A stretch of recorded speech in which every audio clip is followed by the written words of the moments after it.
Action!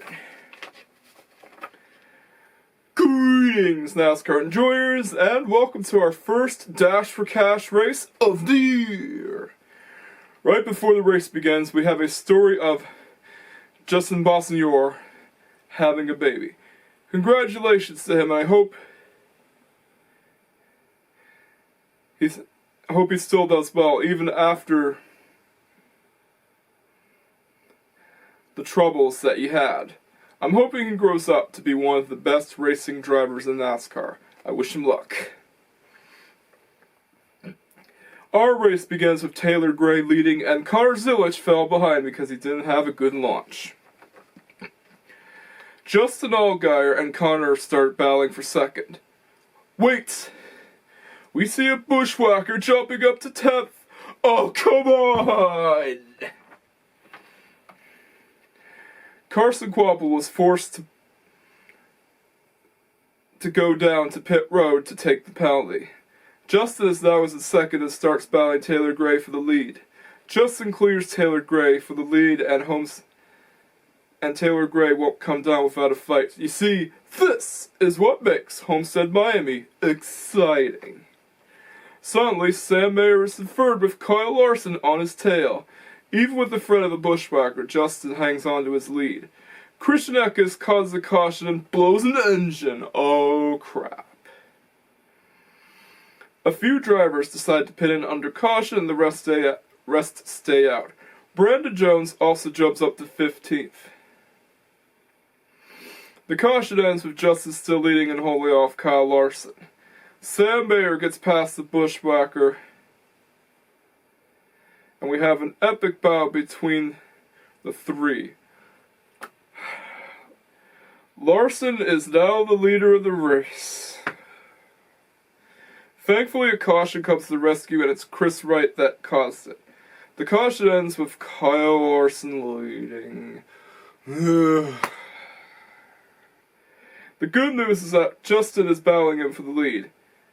Yes, we finally get someone who will battle him for the lead. Another caution comes out with Justin Allgaier spinning out. Thank goodness it prevented Larson from gaining a huge lead gap. Chris Wright gets the free pass. A few drivers pitted under caution, but the rest stay out. The caution ends with Larson leading again. In a huge shock, another Kyle gets past him. Oh boy, this is going to get good. Then all of a sudden, Sammy Smith gets past him and wins the first stage. Nearly every driver decides to go down to pit road. Sammy Smith wins the race off of pit road. The stage caution ends with Harrison Burton and Carson Quapple battling for the lead. And Carson gets past him.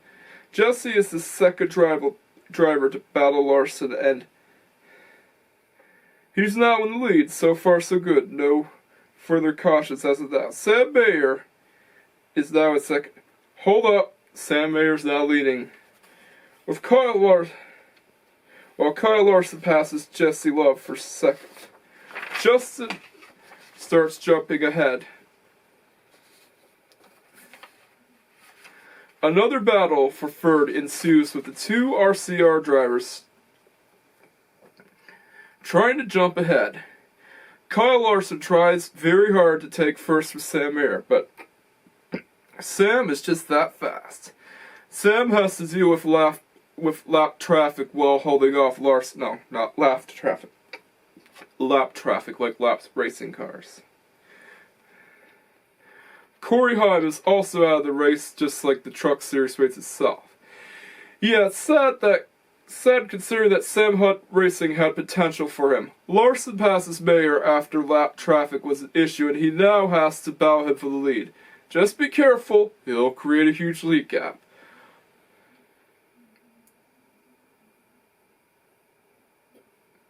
I'm hoping that someone gets past Larson and wins the race. Because seeing a bushwhacker win kills any and all excitement for an Xfinity Series race. Ryan Sieg pits in due to him having engine issues during the race.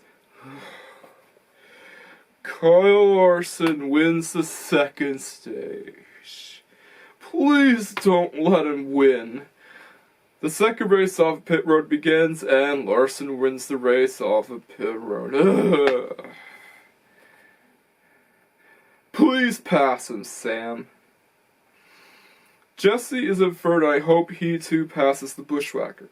If there's any driver that I don't want to see win an Xfinity Series race, it's a Bushwhacker, unless that driver has never won a cup race like John Hunter Nemechek, for example.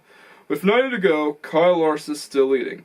At this point, I just want the race to end unless something exciting happens.